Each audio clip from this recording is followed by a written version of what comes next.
Hi అండి. అందరికీ నమస్తే. నా రావణ్ పార్ట్ 99. సన్నీ బన్నీని చూస్తూ ఉంటే ధ్రువకి బాధ ఇంకెక్కువయింది. ముద్దులకి ఆ పసిపిల్లల్ని ఎలా చంపాలి అనుకున్నాడో అతనికే తెలియటం లేదు. నిజంగానే ప్రిన్సిల్లా ఉన్న ఇద్దరిని చూసి అతనికి ఆగకుండా కన్నీళ్ళు వస్తున్నాయి. కానీ వాటిని ఎవరూ చూడకుండా తుడుచుకున్నాడు. ఈ చేతులతోనా నేను ఆ పసిపిల్లల నిండు నూరేళ్ల జీవితాన్ని నాశనం చెయ్యాలి అనుకున్నాను అని అతని మనసు విలవిల్లాడిపోతుంది. అక్కడ నిలబడాలి అంటేనే తన వల్ల కావటం లేదు. అతని పక్కనే ఉండి అంతా గమనిస్తున్న మేఘ కొంచెం వెనక్కి జరిగి అతని వీపు రుద్దుతుంది. అతని ఎమోషన్స్ ని కూల్ చేయడానికి చూస్తుంది. ధ్రువ ఇంతలో ఎమోషన్ అవటం బోనా కానీ తన తండ్రి గాని చూస్తే జరగడానికి ఎన్నో జరుగుతాయి. ఇంకా ఆమె లోపల భయంతో చచ్చిపోతుంది. అతని బాధతో కంట్రోల్ కాలేకున్న సమయమున ఆమె చల్లని వెన్నెల్లా అతని పక్కనే అతనికి తోడుగా ఉండి భరోసా ఇస్తుంది. ఆమె ప్రతిసారి ఆమె చెయ్యి ఊరడిస్తున్నా కూడా అతను పూర్తిగా ఎంత ప్రమాదమో తెలిసి, దేవుడా ఏంటి నాకు ఈ వేదన అని మనసులోనే కుమిలిపోతున్నాడు ధ్రువ. సన్నీ, డాడీ మొన్నందరూ మా దగ్గరికి వచ్చేలా మా దగ్గరే ఉండేలా చేస్తాను అన్నారు. అందరూ వీళ్ళేనా అని అన్నాడు చిన్నగా. సిద్ధు వాళ్ళ బొగ్గలు లాగుతూ ముద్దులు పెడుతూ, నా చామ్స్ హ్యాపీ కోసం ఏమైనా చేస్తాను. మీ డాడీ మాట అంటే మాటే. వీళ్ళందరూ మన వాళ్ళే. ఇక అందరూ ఇక్కడే మనతో పాటే కలిసి ఉంటారు. మిగతా వాళ్ళ వైపు ఒకసారి చూసి, మరి వాళ్ళందరూ మాకేమవుతారు అని అంటారు సన్నీ బన్నీ. బోనాన్ని నాయనమ్మగా, ఇక హేమంత్ జమునను అమ్మమ్మ తాతయ్య అని పిలవాలని ధ్రువాన్ని చూపించి బాబాయ్ అని చెప్పి ధ్రువ కళ్ళల్లోకి చూస్తాడు సిద్ధు. ధ్రువ మాత్రం సిద్ధు వైపు పిల్లల వైపు చూడలేక దిక్కులు చూస్తూ ఉంటాడు గిల్టీనెస్ తో. సన్నీ బన్నీ అందరి వైపు చూసి ఒకసారి నవ్వి మళ్ళీ సిద్ధుతో గుసగుసగా గ్రాండ్ పా దగ్గరికి వెళ్తే ఏమన్నారు గాని అంటారు. ఏమో నాకేం తెలుసు అని భుజాలు ఎగరేసి వెళ్తేనే కదా అంటారో అనరో తెలిసేది అంటాడు సిద్ధు. సన్నీ బన్నీ సుమంత్ గారి వైపు కొన్ని క్షణాలు అలానే చూసి గ్రాండ్ పాని ప్రేమగా పిలుస్తూ చెరో వైపు ఆయన్ని హత్తుకుంటారు. సుమంత్ గారు ఇంకా ప్రేమగా వాళ్ళని గుండెలకు గట్టిగా హత్తుకుని ఎంతో ఆపుకోవాలని చూస్తున్నా ఆయన కళ్ళల్లో కన్నీళ్లు ఆగకుండా వచ్చేస్తున్నాయి. ఆనందం తట్టుకోలేక వాళ్ళని అలా హత్తుకోగానే చిన్నప్పుడు సిద్ధు స్పర్శ కూడా ఇలాగే ఉండేదేమో అని వాళ్ళని ఇంకా ఇంకా దగ్గరికి అదుముకుంటూ ఉన్నారు. చిన్నప్పుడు సిద్ధుతో మిస్ అయిన ప్రేమ వీళ్ళలో చూసుకుంటున్నారు.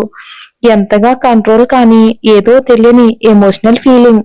తండ్రి ఫీలింగ్ అర్థం చేసుకున్న సిద్ధు తండ్రి భుజం మీద చెయ్యి వేసి కంట్రోల్ చేయడానికి ప్రయత్నిస్తున్నాడు. ఆయన్ని చూసి సిద్ధు కళ్ళల్లో కూడా తడి చేరింది. తండ్రి ఏం ఫీల్ అవుతున్నాడో సిద్ధుకి తెలుస్తుంది. చిన్నతనంలోనే తనలో ఆయన దాచుకున్న ప్రేమంతా తన పిల్లల్లో చూసుకుంటున్నాడు అని తండ్రి గురించి స్పష్టంగా తెలుస్తుంది సిద్ధుకి. తమ రక్తం పంచుకుని పుట్టిన పిల్లలు ఉన్నారు అన్న సంగతి తెలియక ఎప్పుడో తెలిస్తే అది ఎంత నరకమో అతను కూడా తెలుసు కాబట్టి తండ్రి కొడుకులు ఇద్దరు ఎవరో చేసిన కుట్ర కుతంత్రాలకు బలయ్యి ఎంతో ప్రేమతో ఒక ఎమోషనల్ బాండింగ్ తో మధురమైన ఎన్నో జ్ఞాపకాలను పోగు చేసుకున్నారు. ముఖ్యంగా రోజులన్నీ కూడా మిస్ అయ్యారు. ఇక భార్యల ప్రెగ్నెన్సీ టైంలో వాళ్ళు తండ్రి కాబోతున్న హ్యాపీనెస్, డెలివరీ టైంలో ఆమెకు తోడుగా ఉండటం, పిల్లలు పుట్టిన తర్వాత మొదటి అక్షరం వాళ్ళు ఎత్తుకోవటం, పెంచడం, అలానే పిల్లల చిన్న చిన్న హ్యాపీ మూమెంట్స్ ఒకటేంటి ఇలా ఎన్నో జ్ఞాపకాలు మిస్ అయ్యారు.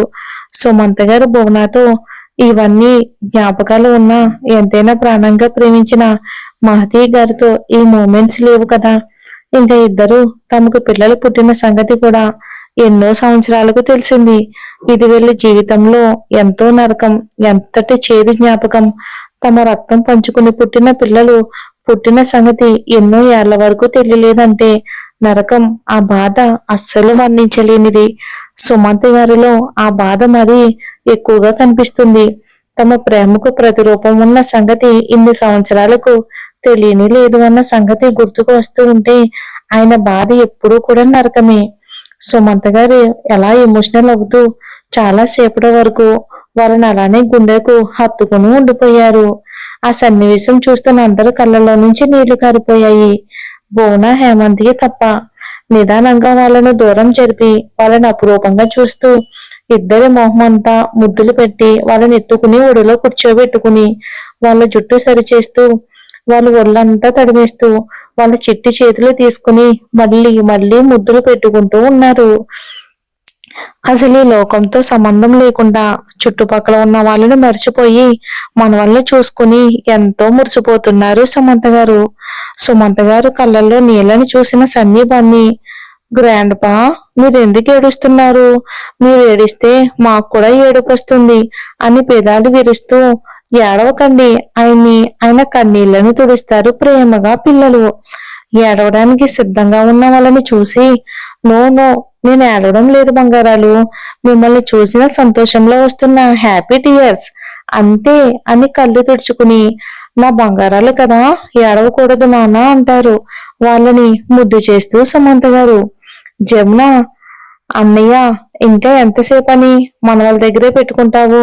ఆ బంగారాలను ముద్దు చేసుకునే ఛాన్స్ మాకు కూడా ఇవ్వు అని అనగానే, ఆ అని నవ్వుతూ, వాళ్ళని అస్సలు వదలాలి అనిపించడం లేదురా అని, బంగారాలు, నాని దగ్గరికి వెళ్ళండి, జమున కూడా వాళ్ళని దగ్గరికి తీసుకుని, మీరిద్దరూ భలే ముద్దుగా ఉన్నారు నాన్న అని ముద్దు చేస్తుంది పిల్లల్ని జమున. అంతా ఇంత కాదు, ఈ హ్యాపీనెస్ లో అసలు మిగతా ఎవరిని పట్టించుకోలేదు సుమంత గారు కూడా. వాళ్ళతో పాటు ప్రియా, సూరజ్లు కూడా కలిశారు. ఇక భువన మనసులో మండిపోతుంది ప్రళయాగ్నిలా. వీళ్ళు నీ దగ్గర ఉంటే నీకు ఈ ప్రపంచమే తెలియదు బావా. చుట్టుపక్కల ఎవరున్నారు, ఏం జరుగుతుందో అస్సలు పట్టించుకోవు. సేమ్ ఆ మహతిలాగే వీళ్ళు కూడా నీపై జాదూ చేసేశారు అని కోపంతో రగిలిపోతుంది భువన మనసులో. జమున పిల్లలతో అంత చనువుగా దగ్గరికి తీసుకోవటం నచ్చని హేమంత్ భార్యని చూపులతోనే వార్నింగ్ ఇస్తున్నాడు. రూమ్ లోకి వచ్చాక నీ పని ఉంటుంది అని బెదిరిస్తున్నాడు కళ్ళతోనే. భర్త చూపులను అస్సలు లెక్క చేయను కూడా చేయలేదు జమున. ఏంటి ఇది, వీడింటికి బయలుదేరినప్పటి నుంచి ఎందుకో కొంచెం తేడాగా బిహేవ్ చేస్తుంది అని అనుకుంటాడు హేమంత్ జమున బిహేవియర్ చూసి. ప్రతి ఒక్కరిని గమనిస్తున్న సిద్ధుకి ధ్రువ ఏదో తెలియని బాధలో, ఎమోషనల్ లో ఉన్నట్టు కనిపిస్తున్నాడు. ఎందుకు ధ్రువ అలా ఉన్నాడో తెలియటం లేదు అతనికి. తమ్ముడు మారిన సంగతి అన్నయ్యకి తెలియదు కదా మరి. సంథింగ్ ఏదో ఉన్నట్టు అనిపిస్తుంది సిద్ధుకి. అంటే బలవంతంగా లోపల ఎమోషన్స్ ని బయట పెట్టకుండా అని అనిపించింది సిద్ధుకి. ఇంకొక క్షణం మళ్ళీ ధ్రువాన్ని అలానే చూసి, భువన హేమంత్ వైపు చూసి, మీ రూమ్స్ కిందే అని, అవి ఎటు సైడ్ ఉన్నాయో వేలు పెట్టి చూపిస్తాడు సిద్ధు. ఆల్రెడీ ప్రియా, మేఘ, సూరజ్ కి రూమ్ తెలుసు కాబట్టి ఒక మేడ్ ని పిలిచి ధ్రువ రూమ్ చూపించమంటాడు సిద్ధు. మేడ్ ధ్రువతో, సార్ రండి మీ రూమ్ చూపిస్తాను అని సిద్ధు చెప్పిన ప్రకారం సెకండ్ ఫ్లోర్ కి తీసుకుని వెళ్తుంది. వెళ్ళి మేఘ పక్కనున్న రూమ్ చూపిస్తుంది. సెకండ్ ఫ్లోర్ అంతా కూడా 6 రూమ్స్ ఉన్నాయి. ఇక వెళ్ళి మేఘ పక్కన ఉన్న రూమ్ ని చూపిస్తుంది. 4 రూమ్స్ లో వీళ్ళు సరిపోయారు. ఇంకో రూమ్ లో కిరణ్ కోసం ఇంకో రూమ్ ఖాళీగానే ఉంది, మరి అది ఎవరు ఆక్యుపై చేసుకుంటారో మరి. సిద్ధు, నానా మీరు వెళ్ళి కొంచెం సేపు రెస్ట్ తీసుకోండి అంటాడు. లేదు కన్నా, నేను చాలా బాగున్నాను, నాకు రెస్ట్ అవసరం లేదు. నా మనవల్ని చూసుకుని నాకు ఎక్కడ లేని ఎనర్జీ వచ్చేసింది. ప్లీజ్ రెస్ట్ తీసుకోమని మాత్రం చెప్పొద్దు, నేను వాళ్ళతో ఆడుకోవాలి అంటారు చిన్న పిల్లోళ్ళ. తండ్రి ఆనందాన్ని చూసి సిద్ధు చాలా హ్యాపీగా నవ్వుతాడు. భువన, సరే అండి, మీరు పిల్లలతో ఆడుకోండి, నేను కొంచెం సేపు రెస్ట్ తీసుకుంటాను అంటుంది. లోపల కుళ్ళుతో అంత కుళ్ళిపోతున్నా కూడా పైకి మాత్రం నిగనిగా నవ్వుతూ ఉంటుంది. టాలెంట్ అబ్బా, అది అందరికీ ఉండదు. వెంటనే, అమ్మో అదేంటి అత్తయ్య గారు, పరువు ప్రతిష్టలు మర్యాదలు నేర్పిస్తాను అని మీరు రెస్ట్ తీసుకోవటానికి వెళ్తే ఎలా? అందరికీ ఏమేం కావాలో నాకేం తెలుసు, ఎవరికి ఏమి ఇష్టమో, ఏ టైంకి ఏం తింటారో తాగుతారో అన్నీ టిఫిన్ ప్రిపేర్ చేస్తూ మాట్లాడుకుందాం, రండి రండి అత్తయ్య గారు అని అమాయకంగా చెప్పి ఇరికించేస్తుంది బోనాని అమ్మో. చూడాలి మరి ఏం జరుగుతుందో.